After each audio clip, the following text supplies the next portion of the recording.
When I'm stressed out and procrastinating, I run through this exercise and it helps me get more motivated to have the conversations I'm avoiding and make room to create.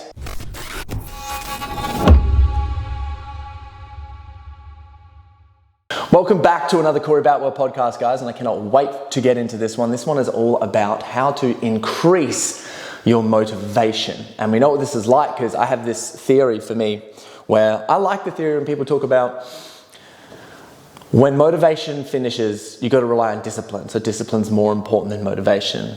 But discipline, I believe, only lasts so long. Like you can be disciplined. Some people, their tolerance could be a year and it's every single day doing the same old things, like waking up and crushing it. Some people it's 5, 10 years, 20 years. And if they don't have any soul encouraging motivation, the discipline also drops off. So I believe you need a healthy dose of both. And one of the best things about discipline is that if you have the discipline to get motivated and know that, oh, I'm not motivated currently, but I want to get this back, it's going to help you get to the next level. So I don't know about you, but have you guys ever been in a position where it's like, I know I've got these tasks to do, and I know that if I just did this, or I just smacked that, or whatever it is, I'd get to the next level, but for some reason, you just don't do them, and it's really frustrating, and you're like, why am I not doing this? And it's like, well, if I just did these tasks, then I'd be able to add another zero in my bank account. I'd be able to get the partner that I want or get over the relationship conflict drama that we're having right now. I'd be able to close the deal. I'd be able to create way more content and I'd get so much time back if I just did these tasks. But for some reason, I'm not doing them. Right? How frustrating is it when that happens, right?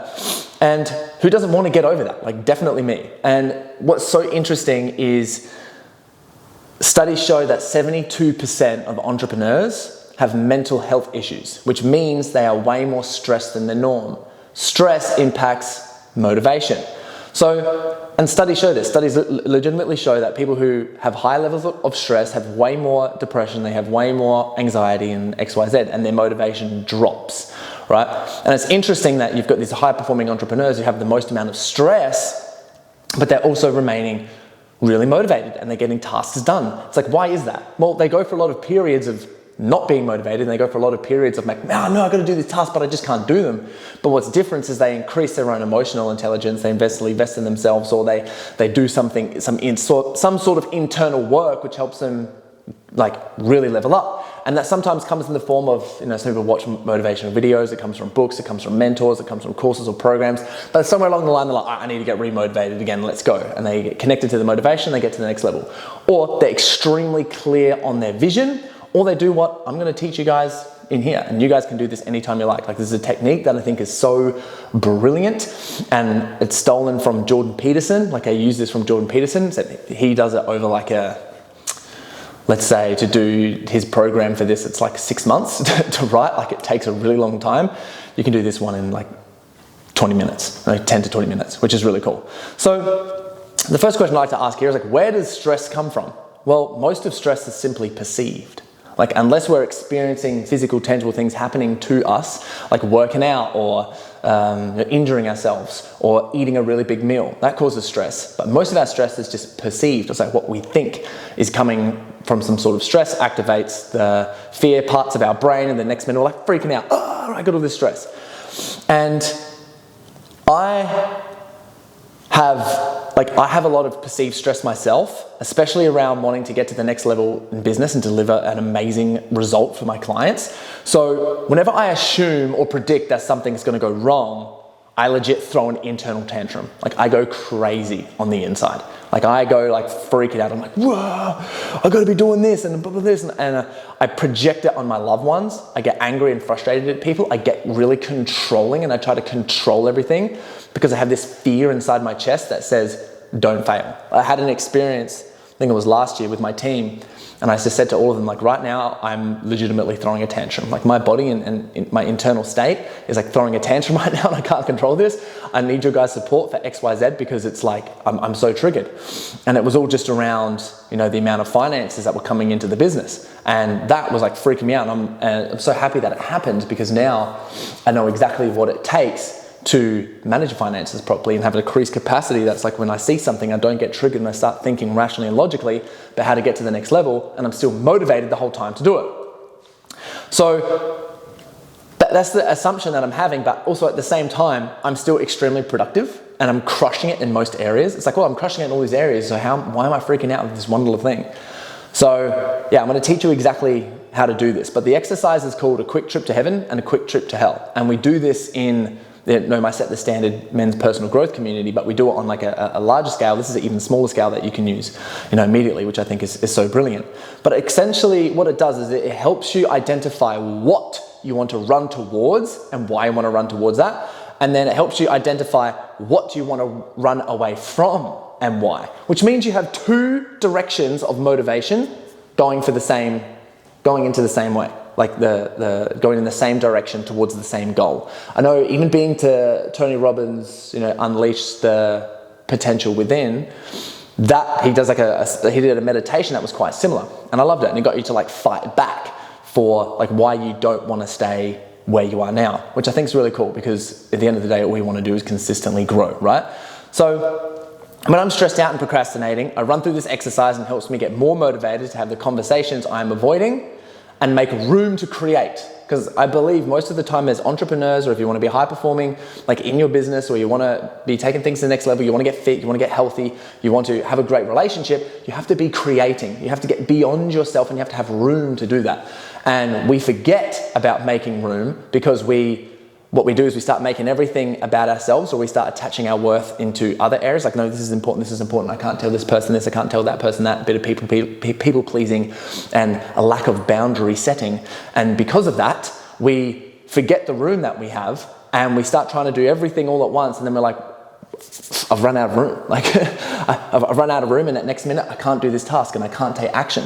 I've got like 10 different things to do in my calendar in the next 5 to 7 hours, or like 5 hours. I've got like 10 different things I've got to crush today, and why can't I not do them? And it's like, well, your whole body and your mind hasn't got the space to be able to do it, because you haven't got the motivation to do so.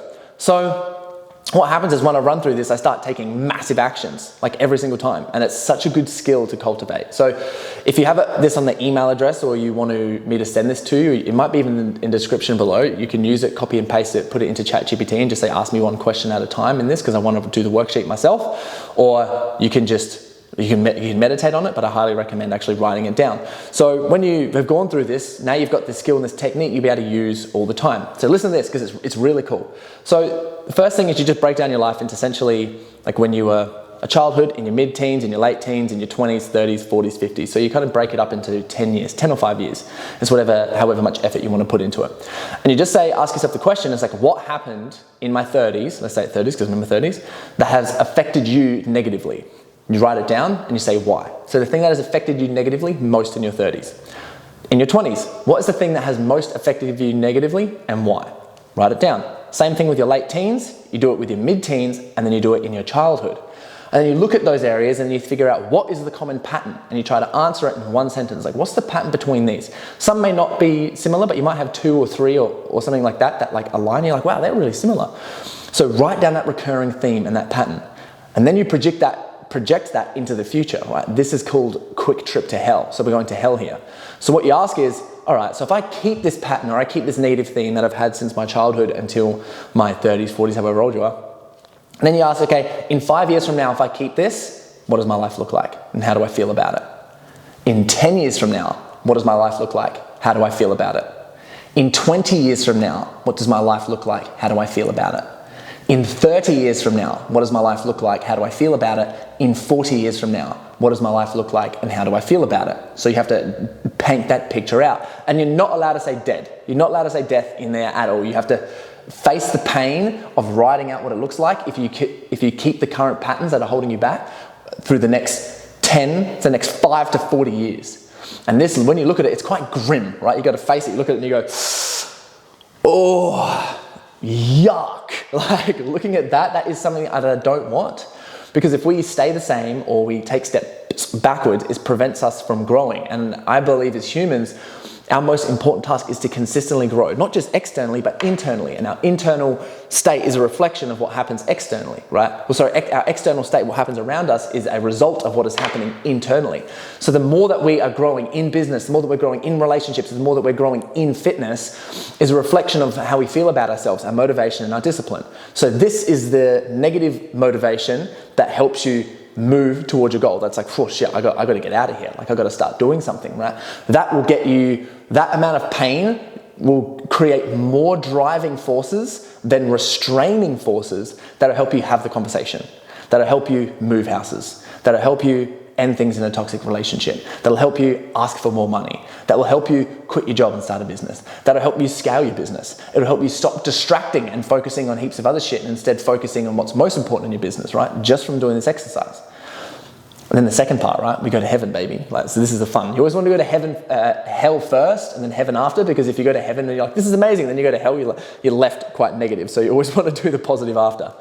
And this is the question that you ask. What does the best version of yourself do and prioritize now that is different from the hell version of you? So what is different now? Like, what do you do on the daily? And what you'll notice, which is really cool, is it's so small. So the actions that you take and the tasks that you do are usually some internal state, which is really tiny. It's like getting up a little bit earlier. It's like anytime, like I have a value that anytime I need to have a difficult conversation, I just book it in and have it straight away. It's like I have those standards for myself. And this helps you understand your standards. You understand your standards so you can set the standard, set a new standard and show up as the best version of you because of the work that you've done. And you ask these questions. So what does it look like that's differently? And then you go, cool, in 5 years from now, what does my life look like when I prioritize that? In 10 years from now, what does my life look like when I prioritize that? In 20 years from now, what does my life look like when I prioritize that? In 30 years from now, what does my life look like when I prioritize that? In 40 years from now, what does it look like when I prioritize that? And what you start to notice is you're like, wow, if I keep these small tools and differences up just from not focusing on there's these slight little differences moving forward and committing to those, I am going to achieve everything that I've ever wanted.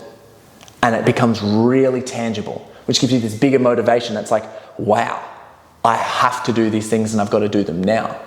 Which that is the key and the resource that helps you get out of procrastinating, going, oh, I've got all these tasks that I need to do and I'm just not doing them. It's like, well, I have to now because I've just mapped this out. I've mapped out my pain, I've mapped out my pleasure, and now I can go into the direction and just like hop over the line of being the best version of myself and watch my dreams come.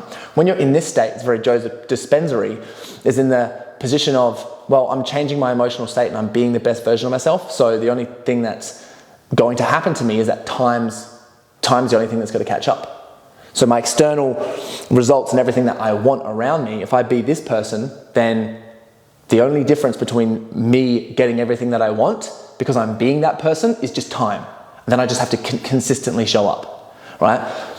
Sometimes it can honestly be that simple. So whenever I get stuck or I'm failing or I'm getting down on myself or I'm procrastinating or I know there's a lot to do, I come and revisit this and it just helps me like break through that cycle and boom, start crushing it. So if you can't be bothered to learning to grow on your own, just letting you know I've got your back. That's why you guys are listening and tuning in and coming on here, so you're welcome. And one thing about this work though is it's confronting and it takes accountability, which is the thing that we prioritize in the Set the Standard Men's Personal Growth community. So if you're a man, come reach out. We'd love to have you in the community. But anyway, guys, thank you for tuning in. I hope you have the most amazing day. Please send this to someone or give us a follow so you don't miss out on these podcasts, because I hope that I'm giving you some absolute pure gold so that you can be the best version of yourself. And we'll see you in the next one. Have an amazing day.